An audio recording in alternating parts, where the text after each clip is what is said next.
بسم اللہ الرحمن الرحیم۔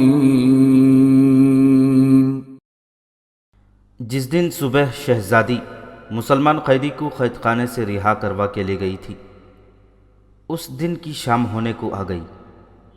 اس شہزادی کا نام شارینہ تھا۔ وہ کسی معمولی سے گھرانے کی لڑکی نہیں تھی کہ گھنٹے ڈیڑھ گھنٹے بعد ہی گھر والے پریشان ہونے لگتے کہ لڑکی گھر سے نکلی تھی اور ابھی تک نہیں آئی۔ وہ شہزادی تھی اور ماں کو معلوم تھا کہ وہ گھوڑے پر گئی ہے، اس لیے کچھ وقت لگا کر ہی آئے گی، لیکن پورا دن گزر گیا تھا۔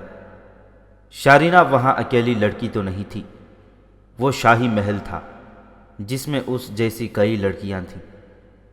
ان میں کچھ داشتائیں تھیں اور کچھ بیویاں۔ ایک لڑکی کا ذرا زیادہ وقت کے لیے ادھر ادھر ہو جانا کوئی پریشان کن واقعہ نہیں سمجھا جاتا تھا۔ ماں نے دن کے دوران تو اپنی بیٹی کی غیر حاضری محسوس ہی نہ کی۔ محسوس نہ کرنے کی وجہ یہ تھی کہ ان دنوں محل کے اندر کے ماحول میں بے تحاشا کھنچاؤ پایا جاتا تھا۔ ہرقل بھاگا بھاگا پھر رہا تھا اور اس کی افواج شکست خوردگی کے عالم میں بکھر گئی تھی۔ ہرقل فرعون قسم کا بادشاہ تھا۔ اپنی شکست پر وہ غصے سے باولا ہو گیا تھا۔ اس کی بیویاں اور داشتائیں اور محل میں رہنے والے دوسرے لوگ چھپتے پھرتے تھے کہ ہرقل غصے میں آ کر کسی کو ذرا سی بات پر قتل کر دے گا۔ کسی کے قتل کا حکم دے دینا اس طرح معمولی بات تھی جیسے بیکار سی کوئی چیز اٹھا کر گھر سے باہر پھینک دی جائے۔ شارینہ کی ماں شام سے بہت پہلے ہی پریشان ہونے لگی تھی، لیکن وہ ہرقل کو بتانے سے ڈرتی تھی کہ ہرقل پہلے ہی غصے کی حالت میں ہے۔ لیکن جب سورج غروب ہونے کو آ گیا تو وہ ہرقل کے اس کمرے میں جا پہنچی جس میں ہرقل جاسوسوں سے رپورٹیں لیا کرتا تھا اور اپنے فوجی افسروں اور دیگر حاکموں کو بلا کر ان سے کام کی باتیں کیا کرتا اور احکام دیا کرتا تھا۔ اپنی ایک بیوی کو اس کمرے میں داخل ہوتے دیکھا تو غصے سے اس کا چہرہ دہکنے لگا۔ اس وقت ہرقل اکیلا نہیں تھا، اس کے پاس کسی اور شہر سے آیا ہوا ایک قاصد بیٹھا ہوا تھا۔ کیوں آئی ہو؟ ہرقل نے شاہانہ اور غصیلی آواز میں پوچھا۔ کیا تمہیں معلوم نہیں؟ سب معلوم ہے۔ شارینہ کی ماں نے ہرقل کی پوری بات سنے بغیر التجا کے لہجے میں کہا، آپ کی مصروفیت اور آپ کی پریشانی بڑی اچھی طرح جانتی ہوں۔ یہ آپ کی ہی نہیں، یہ ہم سب کی پریشانی ہے۔ میں اس طرح کبھی نہ آتی، لیکن ماں ہوں۔ اصل بات بتاؤ کیا ہے؟ ہرقل نے اس قدر گرج کر کہا جیسے کمرے کی چھت بھی کانپ اٹھی ہو۔ شارینہ صبح گھوڑے پر نکلی تھی۔ شارینہ کی ماں نے کہا، ابھی تک واپس نہیں آئی، تو کیا میں اسے جا کر ڈھونڈوں؟ ہرقل نے بڑی تلخ طنز کی اور کچھ دیر شارینہ کی ماں کے منہ کی طرف دیکھتا رہا۔ آخر بولا، اپنی اپنی اولاد پر تم سب خود ہی نظر کیوں نہیں رکھا کرتی؟ کیا محل کے ملازموں، محافظوں اور دیگر کارندوں نے تمہارا حکم ماننا چھوڑ دیا ہے؟ تمہیں میرے پاس آنا ہی نہیں چاہیے تھا۔ آپ جانتے ہیں یہ میری ایک ہی بیٹی ہے، شارینہ کی ماں نے بھکاریوں کی طرح کہا۔ معلوم نہیں کہاں چلی گئی ہے، ملک کے حالات بھی تو ٹھیک نہیں۔ تم ایک بیٹی کو رو رہی ہو؟ ہرقل نے کہا، یہاں پورا ایک ملک اپنی سلطنت سے نکل گیا ہے اور تم ایک بیٹی کو ڈھونڈ رہی ہو۔ ہرقل کی یہی ایک بیٹی یا دو چار بیٹے بیٹیاں ہوتے تو وہ پریشان ہوتا کہ ایک بیٹی کہاں چلی گئی ہے۔ اسے تو یاد ہی نہیں ہوگا کہ اس کی کتنی باقاعدہ بیویاں ہیں اور داشتائیں کتنی ہیں۔ اسے تو یہ بھی معلوم نہ تھا کہ اس کے کتنے بیٹے اور کتنی بیٹیاں ہیں۔ ان دنوں تو اسے اور کچھ بھی یاد نہیں رہا تھا۔ پچھلے باب میں بیان ہو چکا ہے کہ ہرقل بھاگا بھاگا پھر رہا تھا۔ مسلمانوں نے اسے شام سے بے دخل کر دیا تھا۔ روحا میں اس نے آ کر پناہ لی تھی۔ وہ اس کوشش میں تھا کہ اپنی بکھری ہوئی فوج کو یہاں اکٹھا کر لے گا اور مسلمانوں کے خلاف فیصلہ کن جنگ لڑے گا۔ ایک شہزادی کا کہیں غائب ہو جانا اس کے لیے ذرا سی بھی پریشانی کا باعث نہیں بن سکتا تھا۔ شارینہ کی ماں نے ہرقل کی باتیں سنی اور اس کی ذہنی حالت دیکھی اور پھر اس کا ایسا سرد رویہ دیکھا تو کچھ اور کہے بغیر وہاں سے نکل آئی۔ اسے کسی نے بتایا تھا کہ اس کی بیٹی کو قید خانے کی طرف جاتے دیکھا گیا تھا۔ ماں اس سوچ میں پڑ گئی کہ قید خانہ آبادی سے کچھ دور ہے اور اس کے ارد گرد تمام علاقہ ویران اور بنجر ہے۔ اس طرف کوئی سیرگاہ نہیں، نہ کوئی اور ایسی جگہ ہے جہاں شارینہ گئی ہو۔ قید خانہ تو کوئی ایسی جگہ نہ تھی جسے دیکھنے کے لیے شارینہ گئی ہو۔ اگر وہ قید خانے میں ہی گئی تھی تو شام تک اس کا وہاں رکنا محض بے معنی اور ناقابل یقین تھا۔ وہ آخر ماں تھی۔ اس کے ذہن میں وہم اور وسوسے پیدا ہونے لگے۔ اسے خیال آیا کہ شارینہ قید خانے میں قیدیوں کو تفریحاً دیکھنے گئی ہوگی۔ ہو سکتا ہے کسی خطرناک قیدی نے اسے مار ڈالا ہو اور قید خانے کے عملے نے اس کی لاش اندر ہی کہیں دبا دی ہو تاکہ ان کے خلاف کوئی کارروائی نہ ہو سکے۔ شارینہ کی ماں ہرقل کی دوسری بیویوں کی طرح ایک بیوی تھی، ملکہ نہیں تھی۔ نہ ہی ہرقل نے اپنی کسی بیوی کو ملکہ عالیہ کا درجہ دیا تھا، پھر بھی اس کی بیویاں حکم چلا سکتی تھیں اور شاہی اختیارات کا آزادانہ استعمال کرنے کی بھی انہیں اجازت تھی۔ شارینہ کی ماں نے اپنے خاص ملازم کو قید خانے کی طرف دوڑایا کہ داروغہ کو ساتھ لے آئے۔ اس نے سوچا یہ تھا کہ داروغہ معلوم کرے کہ شارینہ قید خانے کے اندر گئی تھی، اور اگر نہیں گئی تو کسی نے اسے قید خانے کے قریب سے گزرتے دیکھا ہوگا۔ ان سے ایسی توقع تھی ہی نہیں کہ سارا سراغ داروغہ سے ہی مل جائے گا۔ قید خانے کا داروغہ حکم ملتے ہی پہنچ گیا۔ شارینہ کی ماں نے پریشانی کے عالم میں اس سے شارینہ کے متعلق پوچھا کہ وہ قید خانے کے اندر گئی ہوگی، اسے قید خانے کے قریب سے گزرتے کسی نے دیکھا ہوگا۔ داروغہ نے شارینہ کی ماں کے منہ کی طرف ایسے نظروں سے دیکھا جن میں سوال بھی تھا اور حیرت بھی۔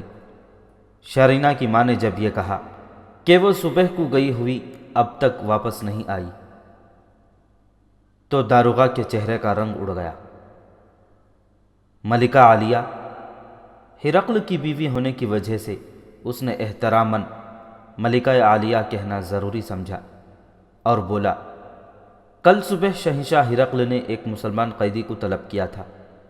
آج صبح شہزادی قید خانے میں آئیں اور اس مسلمان قیدی کو رہا کروا کے اسے اپنے ساتھ لے گئی تھی۔ باہر شہزادی کا گھوڑا کھڑا تھا جس پر وہ سوار ہوئی اور قیدی ساتھ ساتھ پیدل چل پڑا تھا۔ شارینہ کی ماں اس مسلمان قیدی کے متعلق اچھی طرح جانتی تھی کہ اسے اور اس کے 2-3 ساتھیوں کو مہمانوں کی طرح قید خانے میں کیوں رکھا ہوا ہے۔ اب اسے پتہ چلا کہ اس کی بیٹی ایک قیدی کو چھڑوا کر لے گئی ہے تو اس نے ضرورت محسوس کی کہ اس کی اطلاع ہرقل کو ہونی چاہیے۔ یہ کوئی سازش ہو سکتی تھی۔ شارینہ کی ماں کو ڈر یہ تھا کہ ہرقل سے یہ بات چھپا لی گئی اور کچھ دنوں بعد کسی اور ذریعے سے اسے پتہ چلا تو وہ اسے بھی اور داروغہ کو بھی قتل کروا دے گا۔ یہ سوچ کر اس نے داروغہ کو ساتھ لیا اور پھر ہرقل کے کمرے میں جا پہنچی۔ اب تو ہرقل نے اسے ایسی قہر بری نظروں سے دیکھا جیسے خود اٹھ کر اس کے پیٹ میں خنجر گھونپ دے گا، لیکن قید خانے کے داروغہ کو ساتھ دیکھ کر اسے شک ہوا کہ بات کچھ اور ہے اور کوئی خاص واقعہ ہو گیا ہے۔ شارینہ کی ماں نے اسے بتایا کہ شارینہ اس مسلمان قیدی کو رہا کروا کے نہ جانے کہاں لے گئی ہے جس قیدی کو کل صبح دربار میں بلایا گیا تھا۔ ہرقل کی آنکھوں میں جو قہر اترا تھا وہ آنکھوں میں ہی گم ہو گیا اور ہرقل پر خاموشی طاری ہو گئی۔ کوئی نہیں بتا سکتا تھا کہ اس خاموشی میں سے کیسا ہولناک طوفان اٹھے گا۔ ہرقل کو اس کی کوئی پرواہ نہیں تھی کہ ایک شہزادی ایک قیدی کو قید خانے سے نکلوا کر اس کے ساتھ چلی گئی ہے۔ اسے پریشانی اس سے لاحق ہوئی کہ یہ مسلمان قیدی ایک خاص اہمیت کا حامل تھا۔ یہ کوئی ادنا سپاہی نہیں تھا۔ مسلمانوں کے لشکر میں اسے کوئی عہدہ حاصل تھا اور وہ اچھا خاصا عقل مند بھی تھا، اور تم نے ایک شہزادی کے کہنے پر اسے رہا کر دیا۔ ہرقل نے داروغہ سے کہا، اس کی بیڑیاں اور ہتھکڑی بھی اتار دی۔ یہ میری گرفتاری کی سازش ہو سکتی ہے اور میرے قتل کی بھی۔ قید خانے کا داروغہ چپ چاپ کھڑا تھا۔ اس نے ذہنی طور پر قبول کر لیا تھا کہ اس کی زندگی چند منٹ رہ گئی ہے۔ ہرقل کے ہاں سزائے موت سے کم کوئی سزا نہیں تھی۔ کیا تمہیں قتل نہ کروا دیا جائے؟ ہرقل بولا، اگر یوں شہزادی کی مدد سے فرار ہونے والا قیدی عیسائی ہوتا تو میرے لیے کوئی خطرہ نہیں تھا۔ فرار ہونے والا مسلمان تھا۔ کیا تم دیکھ نہیں رہے کہ ان مسلمانوں نے ہمیں کس انجام تک پہنچا دیا ہے؟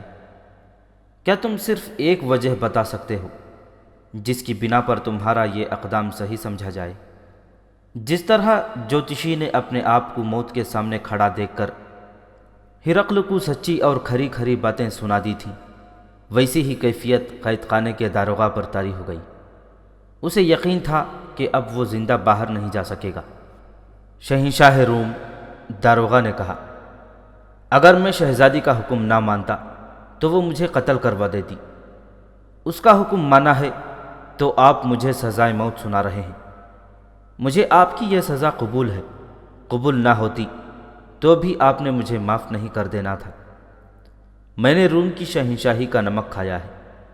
مجھے یہ عہدہ اس شہنشاہی نے دیا ہے۔ میں اپنا فرض سمجھتا ہوں کہ مرنے سے پہلے آپ کا کھایا ہوا نمک حلال کر جاؤں۔ یہی ایک صلہ ہے جو میں آپ کے قدموں میں پیش کرنا چاہتا ہوں۔ یہ کوئی سونے اور چاندی کا خزانہ نہیں، چند ایک الفاظ ہیں جو آپ نے قبول کر لیے تو آپ کے لیے اور آپ کی سلطنت کے لیے بھی سود مند ہوں گے۔ ہرقل اسے چپ چاپ دیکھ رہا تھا۔ اس کی اس خاموشی کا مطلب اس کے سوا اور کچھ نہیں ہو سکتا تھا کہ وہ داروغہ کو معاف نہیں کرے گا۔ موت نے داروغہ پر خوف اور تعصف طاری کرنے کے بجائے اس میں جرأت پیدا کر دی۔ میں زندگی کی بھیک نہیں مانگوں گا، داروغہ نے کہا۔ حکم ماننا ہم لوگوں کا فرض ہے۔ یہاں حکم ایک فرد سے نہیں ملتا بلکہ شاہی خاندان کے تمام افراد سے کئی طرح کے حکم ملتے ہیں، اور ہم لوگ کسی کی بھی حکم عدولی کی جرأت نہیں کر سکتے۔ میں جانتا ہوں 3-4 مسلمان قیدیوں کو آپ نے مہمانوں کے طور پر قید خانے میں رکھا ہوا ہے، اور میں یہ بھی جانتا ہوں کہ کیوں ان کے ساتھ اتنا اچھا سلوک ہو رہا ہے۔ آپ ان سے یہ معلوم کرنا چاہتے ہیں کہ ان مسلمانوں نے اتنی قلیل تعداد میں ہوتے ہوئے روم کی ایسی عظیم اور دہشتناک جنگی طاقت کو کس طرح شکست دے دی ہے کہ رومی فوج بکھر کر پسپا ہو رہی ہے اور کہیں بھی اس کے پاؤں جم نہیں رہے۔ شاید آپ ان خصوصی قیدیوں کو کسی اور مقصد کے لیے بھی استعمال کرنا چاہتے ہوں گے۔ مجھے اس سے کوئی غرض نہیں۔ میں نے ان سے 2 بار یہی بات پوچھی تھی۔ انہوں نے جو جواب دیا وہ میرے دل نے قبول کیا اور میں یہ آپ کی خدمت میں پیش کرتا ہوں۔ انہوں نے کہا، اسلام میں کوئی بادشاہ نہیں ہوتا، نہ کوئی شاہی خاندان ہوتا ہے۔ بادشاہی صرف اللہ کی ہے، اور مسلمان اسی کا حکم مانتے اور اسی کے راستے پر چلتے ہیں۔ ان قیدیوں نے مجھے بتایا کہ وہ لڑتے بھی ہیں تو اللہ کو حاضر و ناظر جان کر اور اسی کی خوشنودی کی خاطر۔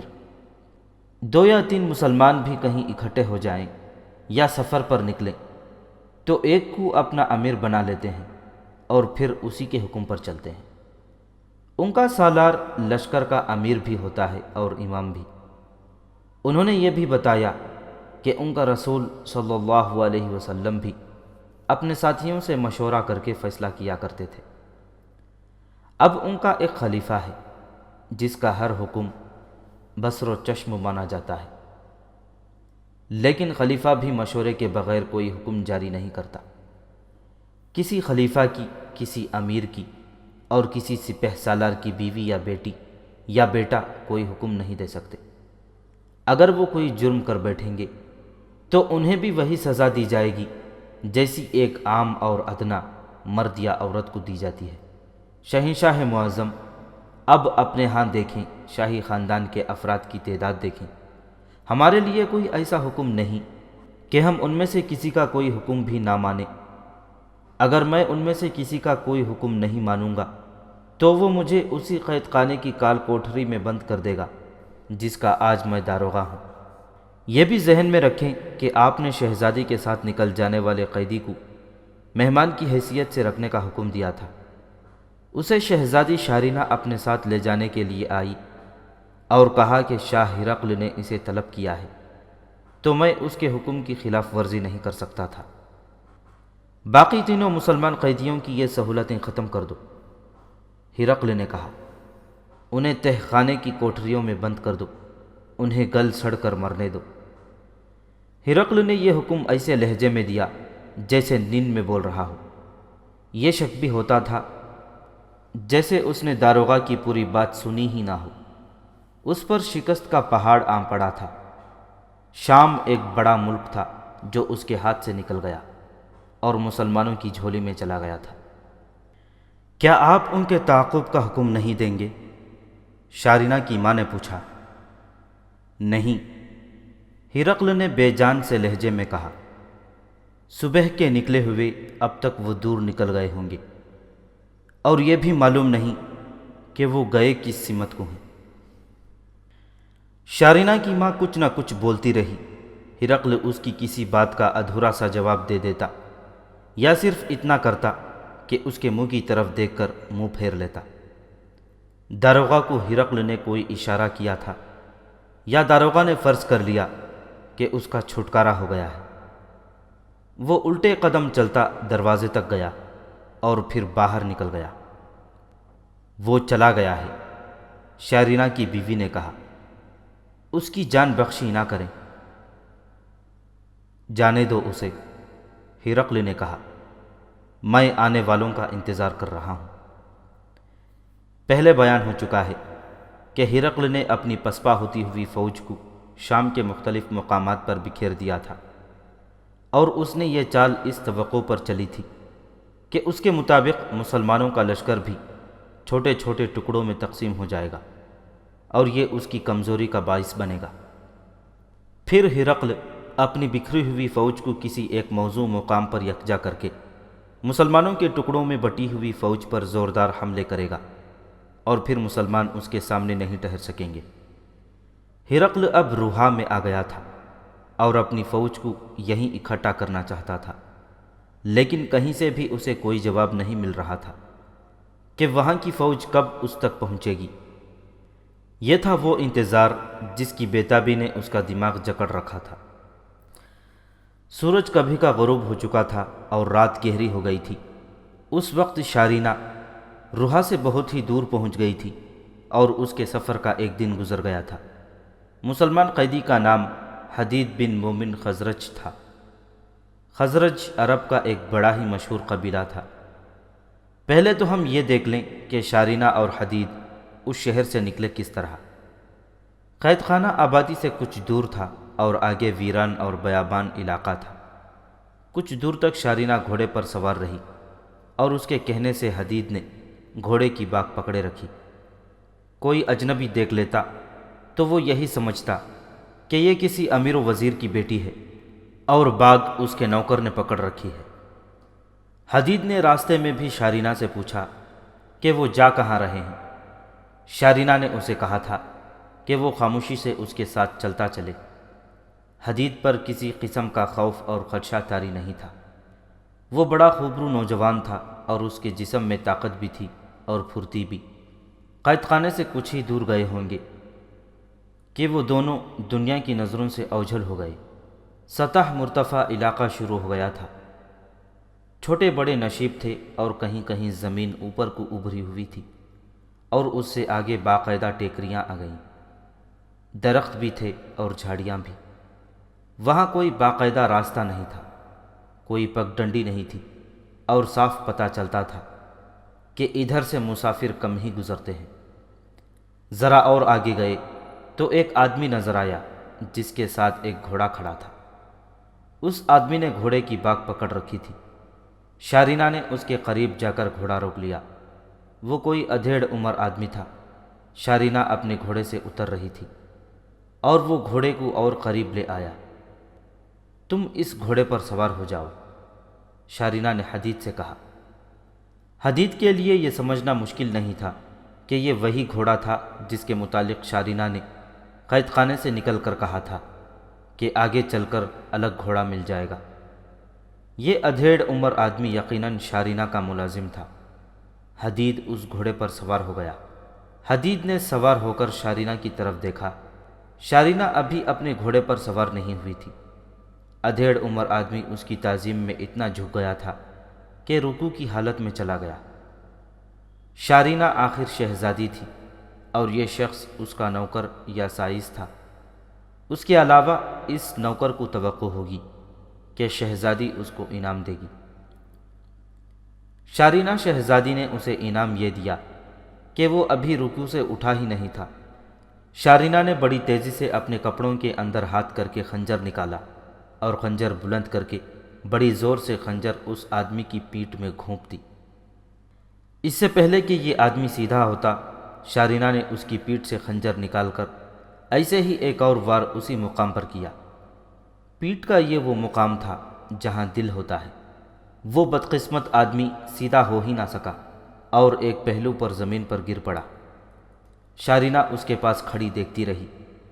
موت نے اپنا کام بڑی تیزی سے مکمل کر لیا۔ شارینہ نے خون آلود خنجر لاش پر جھک کر اس کے کپڑوں پر صاف کیا اور نیام میں ڈال دیا۔ اس آدمی نے کمر کے ساتھ چمڑے کی پیٹی سے تلوار باندھ رکھی تھی۔ شارینہ نے پیٹی کھول کر تلوار اور پیٹی کھینچی اور پھر حدید کو دے کر کہا کہ یہ اپنی کمر سے باندھ لے۔ اب تم نہتے نہیں رہو گے، شارینہ نے سنجیدگی سے کہا۔ میرے پاس تو خنجر ہے، اسے کس گناہ کی سزا دی ہے؟ حدید نے پوچھا۔ یہاں رکنا نہیں، شارینہ نے کہا، ابھی ہم خطرے میں ہیں۔ وہ گھوڑے پر سوار ہو گئی اور لگام کو جھٹکا دیا۔ گھوڑا چل پڑا تو وہ بولی، یہ شخص ہمارے لیے بہت بڑا خطرہ بن سکتا تھا۔ یہ محل کا نوکر تھا، یہاں سے دوڑتا جاتا اور میری ماں کی خوشنودی اور انعام حاصل کرنے کے لیے اسے بتا دیتا کہ میں ایک آدمی کے ساتھ فلاں طرف نکل گئی ہوں۔ ماں فوراً ہمارے تعاقب میں گھوڑ سوار بھیج دیتی۔ میرا کسی نے کیا بگاڑ لینا تھا، تم قتل کر دیے جاتے۔ یہ تو بتا دو تم ہو کون؟ حدید نے پوچھا۔ تمہیں میرا نام مجھ سے پوچھے بغیر معلوم ہے، اپنا نام ہی بتا دو۔ یہ بھی یقیناً پوچھنا چاہوں گا کہ مجھے کہاں لے جا رہی ہو۔ میرا نام شارینہ ہے، شارینہ نے کہا۔ میں شام ہرقل کے خاندان کی شہزادی ہوں۔ میں شاہ ہرقل کے خاندان کی شہزادی ہوں۔ میری ماں شاہ ہرقل کی بیوی ہے، لیکن اس کی بیٹی نہیں، بلکہ اس سے پہلے روم کا بادشاہ فوکاس ہوا کرتا تھا۔ میں اس کی بیٹی ہوں۔ پوچھتے ہو میں تمہیں کہاں لے جا رہی ہوں؟ تمہیں پہلے یہ بھی کہہ چکی ہوں کہ میں تمہیں نہیں لے جا رہی بلکہ تمہارے ساتھ جا رہی ہوں۔ ایک بار پھر سن لو، مجھے اپنی فوج میں لے چلو۔ لیکن کیوں؟ حدید نے پوچھا۔ میرے ساتھ تمہارا تعلق ہی کیا ہے؟ کیا میں ایسا شک نہ کروں کہ تم مجھے کسی ایسے مقصد کے لیے کہیں لے جا رہی ہو جو میرے لیے ٹھیک ہو ہی نہیں سکتا؟ تم مرد ہو، تمہارے پاس تلوار ہے، شارینہ نے مسکراتے ہوئے کہا۔ جہاں کہیں خطرہ محسوس کرو گے مجھے وہیں قتل کر دینا۔ اس نے اپنے گھوڑے کو ہلکی سی ایڑ لگا کر کہا۔ کچھ دور تک گھوڑوں کو دوڑنے دو، آگے ایسا علاقہ آ رہا ہے جہاں گھوڑے ٹھیک طرح دوڑ نہیں سکیں گے، نہ انہیں دوڑانا ہے۔ آگے چل کر بتاؤں گی میں کون ہوں اور پھر تم مجھے بتانا کہ میں پاگل تو نہیں۔ زمین کچھ اوپر اٹھتی جا رہی تھی، آگے چٹانیں بھی تھیں اور گھاس، پودوں اور درختوں سے لدی ہوئی خوبصورت ٹیکریاں بھی تھیں۔ کچھ آگے جا کر شارینہ نے گھوڑا روک لیا اور پیچھے دیکھا۔ حدید نے بھی گھوڑا روک کر پیچھے دیکھا۔ درختوں کے اوپر سے روہا کا قلعہ بند شہر نظر آ رہا تھا۔ وہ اس شہر سے دور نکل آئے تھے۔ دور افق تک دیکھو، شارینہ نے جذباتی سے لہجے میں کہا۔ کتنا خوبصورت علاقہ ہے، اب یہ علاقہ تمہارا ہے۔ روم کی شہنشاہی سے نکل گیا ہے۔ روم کے بادشاہ اور مجھ جیسی شہزادیاں ماضی کا قصہ بن جائیں گی۔ کیا مجھے سمجھنے کی کوشش کرو گے حدید؟ تم مجھے روم کی شاہی خاندان کی شہزادی سمجھتے ہو، لیکن مجھے شاہ ہرقل کی فتح کی اتنی خوشی نہیں ہوئی تھی جتنی اس کی پسپائی سے ہو رہی ہے۔ چلو زیادہ رکنا ٹھیک نہیں۔ انہوں نے گھوڑے موڑے اور اپنے سفر پر چل دیے، لیکن ابھی دونوں کو معلوم نہیں تھا کہ ان کی منزل کہاں ہے۔ اب تم میرے رہنما ہو، شارینہ نے کہا۔ یہ اندازہ کر لو کہ تم کہاں سے پکڑے گئے تھے اور تمہاری فوج کہاں ہوگی۔ اب مجھے اپنی ملکیت سمجھو، قیدی سمجھو یا ہم سفر۔ میری زندگی کا سفر تمہارے ساتھ گزرے گا۔ وہ اب چٹانوں اور اونچی نیچی ٹیکریوں کے علاقے میں داخل ہو چکے تھے۔ وہاں کوئی سیدھا راستہ نہیں تھا۔ حدید ویسے ہی اندازے پر جا رہا تھا۔ محل میں لوگ مجھے اچھی نظروں سے نہیں دیکھتے، شارینہ نے اپنی بات شروع کی۔ بعض مجھے کم عقل کہتے ہیں اور مجھے پاگل کہنے والے بھی کم نہیں۔ وہ ٹھیک کہتے ہیں۔ میری باتیں اور میری عادتیں ہی کچھ ایسی ہیں۔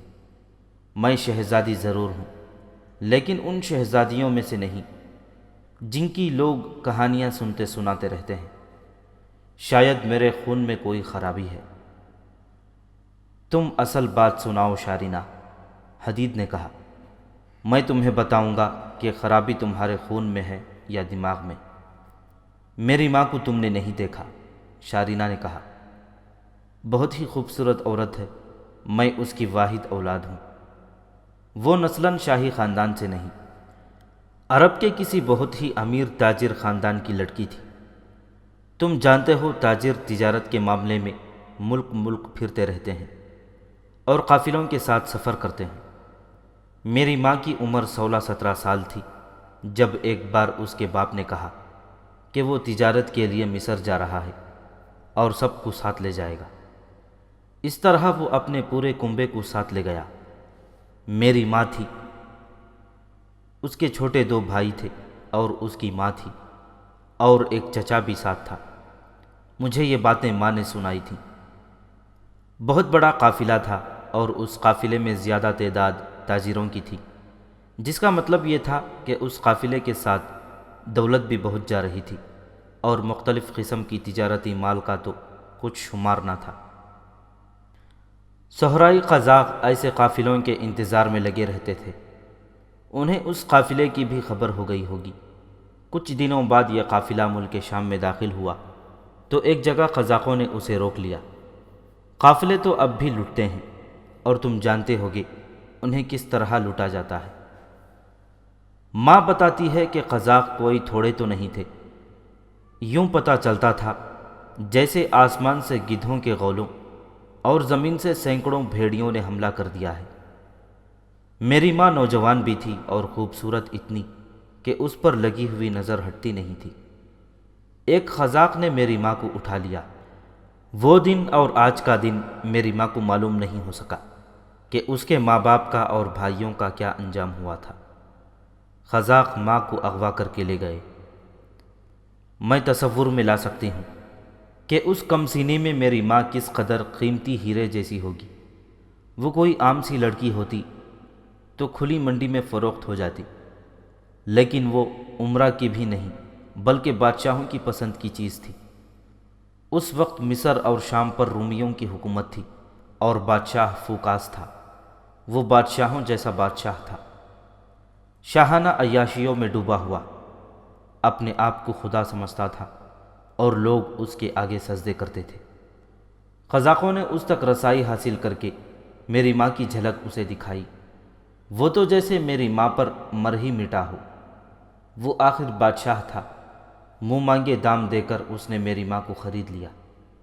بادشاہ شادی کے جھنجٹ میں پڑنے کی ضرورت محسوس نہیں کیا کرتے۔ انہیں جو لڑکی اچھی لگتی اسے عارضی یا مستقل داشتہ بنا کر اپنے محل میں رکھ لیتے ہیں۔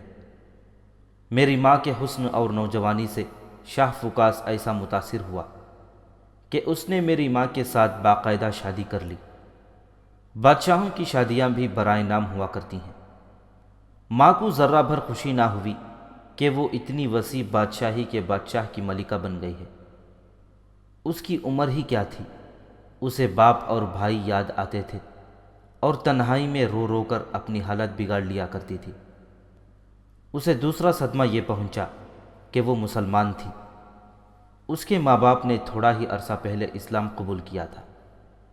اس کا باپ کسی لالچ یا کسی بھی قسم کے دباؤ میں نہیں آیا تھا، بلکہ اس مذہب سے وہ دلی طور پر متاثر ہوا اور اس نے اسلام قبول کر لیا۔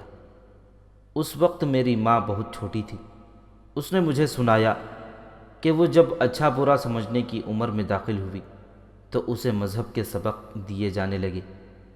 اسلام اس کی رگ رگ میں سمایا گیا، لیکن اس کی قسمت اتنی بری نکلی کہ قافلے سے اغوا ہوئی اور ایک عیسائی بادشاہ نے اسے اپنی بیوی بنا لیا۔ بادشاہوں کا تو کوئی مذہب ہوتا ہی نہیں۔ میری ماں کو دکھ یہ ہوا کہ وہ مسلمان بھی نہ رہی اور اس نے عیسائیت کو بھی قبول نہ کیا۔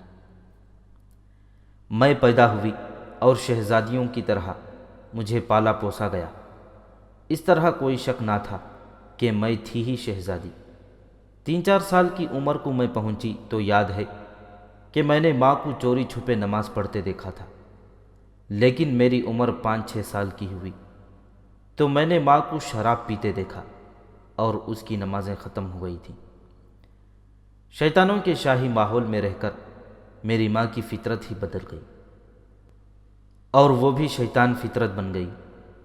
میں تمہیں وہ سازشیں اور سیاست بازیاں نہیں سنا رہی جو بادشاہوں کے محلات کا معمول ہوا کرتی ہیں۔ ماں نے مجھے یہ ساری ابلیسی حرکتیں، اپنی بھی شاہ فوکاز کی دوسری بیویوں کی بھی تفصیلاً سنائی تھیں۔ تم جانتے ہو کہ ایرانی آتش پرست ہیں اور روم کی ٹکر کی جنگی طاقت ہے۔ میں حیران ہوں کہ تم مسلمانوں نے کس طرح ان ایرانیوں کو عراق سے بے دخل کر کے انہیں گھٹنوں بٹھا دیا ہے۔ انہوں نے اچانک رومی سلطنت پر حملہ کر دیا اور دیکھتے ہی دیکھتے مصر اور شام پر قابض ہو گئے۔ شاہ فوکاس اپنے وطن بھاگ گیا۔ ہرقل رومی فوج کا جرنیل تھا۔ جرنیل تو چند اور بھی تھے، لیکن ہرقل کا نام سب سے زیادہ اونچا اور مشہور تھا، کیونکہ جنگی فہم و فراست کے لحاظ سے کوئی اس کے سامنے ٹہر نہیں سکتا تھا۔ اس کی شہرت اور عزت کی دوسری وجہ یہ تھی کہ اس کا تعلق شاہی خاندان کے ساتھ تھا۔ وہ برداشت نہ کر سکا کہ ایرانیوں نے رومیوں کو شکست دی ہے۔ وہ جانتا تھا کہ شکست کا اصل باعث فوکاس کی عیاش شہنشاہیت ہے۔ اس نے ایرانیوں کو ہمیشہ نظر انداز کیے رکھا تھا اور اپنی سلطنت کی طرف سے بے خبر رہا۔ میری عمر 6-7 سال تھی۔ اس عمر میں بچہ اتنی زیادہ باتیں نہیں سمجھ سکتا جو میرے دماغ میں بیٹھ گئی ہیں۔ میرے ساتھ کے بچوں کو پرواہ ہی نہیں تھی کہ دشمن نے ہمیں وسیع و عریض ملکوں سے بے دخل کر دیا ہے، لیکن مجھے اس شکست کا اتنا ہی صدمہ ہوا تھا جتنا ہرقل محسوس کر رہا تھا۔ ہرقل میرے ساتھ بہت پیار کیا کرتا تھا۔ اس کا میل جول میری ماں کے ساتھ تھا۔ پہلے جب کبھی ماں ہرقل سے ملنے جاتی یا وہ ماں سے ملنے آتا تو ماں مجھے ساتھ رکھتی تھی، لیکن کچھ دنوں بعد ماں نے مجھے اپنے اور ہرقل کے درمیان سے ہٹا دیا۔ بڑے ہو کر مجھے پتہ چل گیا تھا کہ میری ماں نے ہرقل کے ساتھ ناجائز دوستی لگا رکھی ہے۔ یہ کوئی عجیب اور انوکھی بات نہیں تھی۔ شاہی محلات میں یہ سلسلہ چلتا ہی رہتا ہے۔ شاہ فوکاس اپنی کون کون سی بیوی کا خیال رکھتا۔ اب میں تمہیں جو بات سنانے لگی ہوں مجھے بڑے ہو کر معلوم ہوئی تھی۔ بات یہ تھی کہ ہرقل شاہ فوکاس کو اکساتا رہتا تھا کہ ایرانیوں پر جوابی حملہ کیا جائے، لیکن فوکاس ٹالتا چلا جا رہا تھا۔ ہرقل نے اس بادشاہ کا تختہ الٹنے کا ارادہ کر لیا۔ اس مقصد کے لیے اس نے دوسرے جرنیلوں کو ساتھ ملا لیا۔ دوسرے جرنیل اس وجہ سے بغاوت کے لیے تیار ہو گئے کہ شاہ فوکاس شکست کی ذمہ داریاں ان جرنیلوں پر ڈال رہا تھا۔ ہرقل نے تمام جرنیلوں کو تیار کر لیا تو پتہ چلا کہ 2-3 جرنیل دراصل شاہ فوکاس کے حامی ہیں اور فوج کی خاصی نفری کو انہوں نے شاہ فوکاس کی ذاتی فوج بنا رکھا ہے۔ ہرقل نے سوچا کہ اس نے بادشاہ کا تختہ الٹنے کی کوشش کی تو خانہ جنگی ہوگی جو روم کو لے ڈوبے گی۔ خانہ جنگی کے بغیر تختہ الٹنے کا ایک ہی ذریعہ تھا کہ شاہ فوکاس کو کسی نہ کسی طریقے سے قتل کر دیا جائے۔ بادشاہ کو قتل کرنا تقریباً ناممکن تھا۔ وہ اپنی عیاشیوں میں ڈوبا رہتا تھا اور اس کے ارد گرد محافظوں کا حصار قائم کر دیا گیا تھا۔ میرا خیال ہے بادشاہ کو پتہ چل گیا تھا کہ اس کا تختہ الٹنے کی سازش ہو رہی ہے۔ ہرقل کے ساتھ اس کے تعلقات کشیدہ ہو گئے تھے۔ بادشاہ یقیناً ہرقل سے ڈرتا تھا۔ میری ماں ہرقل سے ملتی رہتی تھی اور ان کی دوستی پہلے کی طرح چل رہی تھی۔ ہرقل نے میری ماں کے ساتھ کبھی ذکر تک نہ کیا تھا کہ وہ شاہ فوکاس کا تختہ الٹنا چاہتا ہے۔ ایک روز میری ماں نے شک کی بنا پر ہرقل سے پوچھا تو ہرقل نہ مانا۔ میری ماں نے اسے بتایا کہ اس کے دل میں بادشاہ کے خلاف اتنا زہر بھرا ہوا ہے کہ وہ بادشاہ کو قتل کرنے تک سوچ سکتی ہے، لیکن اسے کسی کی پشت پناہی کی ضرورت ہے۔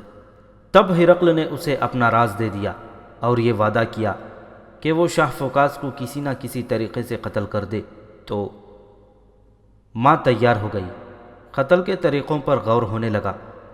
آخر یہ طے پایا کہ میری ماں بادشاہ کو زہر پلا دے اور ہرقل کو فوراً اطلاع دے دے۔ میری ماں کے لیے یہ طریقہ آسان تھا۔ ہرقل نے ایسے زہر کا انتظام کر کے میری ماں تک پہنچا دیا جو فوراً اثر نہیں کرتا تھا بلکہ آہستہ آہستہ اپنا اثر دکھاتا ہے اور جسم کو اندر ہی اندر کھاتا چلا جاتا ہے اور 12-14 دنوں تک آدمی مر جاتا ہے۔ اس زہر کا سراغ لگایا ہی نہیں جا سکتا۔ بڑے بڑے قابل طبیب بھی اسے کوئی پر اسرار بیماری کہہ دیتے ہیں۔ ایک رات میری ماں نے یہ زہر شراب میں ملا کر شاہ فوکاس کو پلا دیا۔ اگلے روز ہرقل کو اطلاع دے دی کہ زہر بادشاہ کے پیٹ میں چلا گیا ہے۔ ہرقل فوج کا کمانڈر ان چیف تھا۔ ساری فوج پر اس کا حکم چلتا تھا۔ اس نے فوج کی کچھ نفری کو الگ کر کے حکم دیا کہ بادشاہ کے محل کو محاصرے میں لے لیا جائے۔ اس کے حکم کی فوراً تعمیل ہوئی۔ ہرقل شاہ فوکاس کے سامنے گیا اور اسے کہا کہ وہ فرمان جاری کر دے کہ وہ تخت سے دستبردار ہو گیا ہے اور ہرقل کو اس نے اپنا جانشین مقرر کیا ہے۔ ان 2 جرنیلوں کو خبر مل گئی جو بادشاہ کے حامی تھے۔ انہوں نے فوج کی اس نفری کو ساتھ لیا جو ان کے زیر اثر تھی اور اس نفری سے انہوں نے محل کو محاصرے میں لینے والی نفری پر حملہ کر دیا۔ ہرقل کے دستوں نے جم کر مقابلہ کیا۔ ہرقل دیکھ رہا تھا کہ بادشاہ کے جسم میں زہر کا اثر شروع ہو گیا تھا۔ وہ اپنے اندر کوئی تکلیف محسوس کرنے لگا تھا۔ ہرقل نے اسے کہا کہ اس کی زندگی چند دن رہ گئی ہے اور بہتر یہ ہے کہ وہ ہرقل کے حق میں فرمان جاری کر دے اور عزت کی موت مرے۔ اس نے پس و پیش کی تو اس کی لاش سارے شہر میں گھسیٹی جائے گی اور پھر جنگل میں پھینک دی جائے گی۔ ہرقل نے سوچا یہ تھا کہ بغاوت اس وقت شروع کی جائے جب بادشاہ اندر سے کمزور ہونا شروع ہو جائے۔ جو فوج ہرقل کے زیر اثر تھی اس کی نفری زیادہ تھی۔ اس نے شاہ پرست دونوں جرنیلوں کو الگ بلایا اور انہیں کہا کہ اسے پتہ چل گیا ہے کہ بادشاہ ایسی بیماری میں مبتلا ہو گیا ہے جس کا کوئی علاج نہیں اور 8-10 دنوں تک بادشاہ مر جائے گا۔ بہتر یہ ہے کہ دونوں جرنیل اس کے ساتھ مل جائیں اور آپس میں خون خرابہ نہ کریں۔ دونوں جرنیلوں کو بادشاہ پر بھروسہ تھا اور اس کی حمایت کے صلے میں انعام و اکرام کی توقع بھی تھی، اس لیے ہرقل کی کوئی بات ان پر اثر نہ کر سکی۔ وہ شاید بھول گئے تھے کہ ہرقل کا دماغ بہت ہی تیز ہے اور اس کا بچھایا ہوا جال کسی کو نظر نہیں آتا اور جو بھی آتا ہے اس کے جال میں پھنس جاتا ہے۔ ہرقل نے ایسی چال چلی کہ دونوں جرنیل اس کے پھندے میں آ گئے اور دونوں کو گرفتار کر کے قید خانے میں پھینک دیا۔ ان جرنیلوں کی جو نفری تھی وہ ان دونوں کے بغیر بیکار ہو گئی۔ ویسے ہی ہرقل نے اس نفری کو خبردار کیا کہ ہتھیار نہ ڈالے تو کسی ایک کو بھی زندہ نہیں چھوڑا جائے گا۔ فوج کے یہ 2-4 دستے کر ہی کیا سکتے تھے جبکہ ان کا کوئی کمانڈر رہا ہی نہیں تھا۔ انہوں نے ہتھیار ڈال دیے۔ 3-4 دن اور گزرے کہ شاہ فوکاس کی جسمانی اور ذہنی حالت زہر کے اثر کی وجہ سے اتنی خراب ہو گئی کہ وہ بستر سے اٹھنے سے معذور ہو گیا۔ آخر ہرقل نے اسے مجبور کر دیا کہ وہ اس کے حق میں شاہی فرمان جاری کر دے۔ شاہ فوکاس تو صحت اور زندگی کی بھیک مانگ رہا تھا۔ عیش پرست انسان دنیا سے جانا نہیں چاہتا تھا۔ اس نے ہرقل کی منت سماجت کی کہ وہ اس کا علاج کروائے۔ وہ کہتا تھا کہ اس کا جسم اندر سے کٹ رہا ہے۔ وہ تو زندہ لاش بن گیا تھا اور طبیب اندھیرے میں ہاتھ پاؤں مار رہے تھے، اور یہ پتہ چلتا ہی نہیں تھا کہ یہ کیسی بیماری ہے جو بادشاہ کو اندر ہی اندر کھائے چلی جا رہی ہے۔ ہرقل نے اسے کہا کہ وہ اس کا علاج کرائے گا اور وہ ٹھیک بھی ہو جائے گا، لیکن شرط یہ ہے کہ فرمان جاری کر دے۔ ایک دن اور گزرا تو شاہ فوکاس یوں محسوس کرنے لگا جیسے اس کے جسم کے اندر آگ لگ گئی ہو۔ اس کیفیت میں ہرقل نے اس سے فرمان لکھوا لیا اور اس فرمان کو لوگوں تک بذریعہ منادی پہنچا دیا گیا۔ ہرقل تخت نشین ہو گیا اور بادشاہ کو شاہانہ مراعات دے کر محل میں ہی رہنے دیا۔ وہ جانتا تھا کہ یہ بادشاہ 2-4 دنوں کا ہی مہمان ہے۔ ایسے ہی ہوا۔ ایک روز شاہ فوکاس نے آخری ہچکی لی اور ہمیشہ کے لیے دنیا سے اڑ گیا۔ ہرقل نے روم کا تخت و تاج سنبھال لیا اور فوکاس کے شاہی خاندان کو محل سے نکال دیا۔ ہرقل نے میری ماں کے ساتھ کیا ہوا وعدہ پورا کر دیا۔ اس کے ساتھ ہرقل نے شادی کر لی۔ اس شادی سے صرف اتنی تبدیلی آئی کہ ہرقل کی بیویوں کی تعداد میں ایک اور بیوی کا اضافہ ہو گیا۔ یہ شادی بھی ایک بادشاہ کی شادی تھی، لیکن میری ماں کو اس شادی پر بڑا فخر تھا۔ ہرقل نے کچھ عرصہ اسے اہمیت دیے رکھی، جس کی وجہ یہ تھی کہ میری ماں شاہ فوکاس کو زہر نہ دیتی تو ہرقل کے لیے اس کا تختہ الٹنا ممکن نہ تھا۔ میرا شعور بیدار ہو چکا تھا اور مجھ پر سب سے زیادہ اثر اپنی ماں کا تھا۔ اس نے اپنے آپ کو ہرقل کی ملکہ عالیہ سمجھنا شروع کر دیا، اور وہ اٹھتے بیٹھتے یہی کہتی تھی کہ ایرانیوں پر جوابی حملہ کر کے مصر اور شام کو دوبارہ سلطنت روم میں شامل کرنا ہے۔ ہرقل کا تو عزم ہی یہی تھا، اور اس میں کوئی شک نہیں کہ اس نے اسی مقصد کے تحت شاہ فوکاس کا تختہ الٹا تھا۔ اس کا اثر مجھ پر یہ ہوا کہ مجھ میں قومی غیرت پیدا ہو گئی، اور اس کے ساتھ ایسا جذبہ ابھرا کہ میں یہ خواہش کرنے لگی کہ میں مرد تو بن نہیں سکتی اور میں فوج میں نہیں جا سکتی۔ میں جوان ہو کر اپنی جیسی جوان لڑکیوں کی فوج بناؤں گی اور اسے ایرانیوں کے خلاف لڑاؤں گی۔ اس طرح مجھ میں عسکریت پیدا ہوتی چلی گئی اور یہی میری فطرت بن گئی۔ میں اس وقت لڑکپن کی عمر سے آگے نکل رہی تھی جب ہرقل نے بے پناہ فوج تیار کر لی تھی اور اس نے ایرانیوں پر حملہ کر دیا۔ بہت کچھ تو خون ہوا۔ ہرقل بڑا ہی مضبوط عزم لے کر نکلا تھا۔ اس نے اپنی فوج کو کئی سال صرف کر کے خوب تیار کیا تھا۔ آخر ایرانیوں کے پاؤں اکھڑ گئے اور وہ پسپا ہوتے ہوتے مصر بھی خالی کر گئے اور شام بھی۔ دونوں ملک ایک بار پھر سلطنت روم میں شامل کر لیے گئے۔ ہرقل کی نظروں میں میری ماں کی حیثیت ختم ہو چکی تھی۔ ہرقل کو شاید اتنا ہی یاد رہ گیا تھا کہ اس عورت کے ساتھ اس نے شادی کی تھی۔ پسپا ہوتے ایرانیوں کی بہت سی حسین و جمیل اور نوخیز لڑکیاں رومیوں کے ہاتھ لگی تھیں۔ ان میں سے کئی ایک کو ہرقل کے حرم میں داخل کر دیا گیا تھا۔ میری ماں کی جوانی ڈھل رہی تھی۔ ہرقل تھا تو بادشاہ، لیکن فوکاس جیسا بادشاہ نہیں۔ وہ جرنیل بھی تھا اور جنگی امور اور جنگی چالوں میں اس نے ایسا نام پیدا کر لیا کہ وہ ایک ہیبت ناک طاقت بن گیا۔ میں اپنی ماں کو افسردہ اور اداس دیکھنے لگی۔ شاید یہ اسی کا اثر تھا کہ مجھے یاد آنے لگا جب ماں چوری چھپے نماز پڑھا کرتی تھی۔ ایک تو یہ جذبہ یا احساس تھا، اور دوسرا احساس یہ تھا کہ مجھ میں عسکریت پیدا ہو گئی تھی، اور میں صرف یہ نہیں چاہتی تھی کہ کوئی خوبصورت شہزادہ میرے ساتھ شادی کر لے اور میں کسی کی ملکہ بن جاؤں۔ میں پوری طرح بیان نہیں کر سکتی کہ میرے وجود میں کیسی آگ لگ گئی ہے۔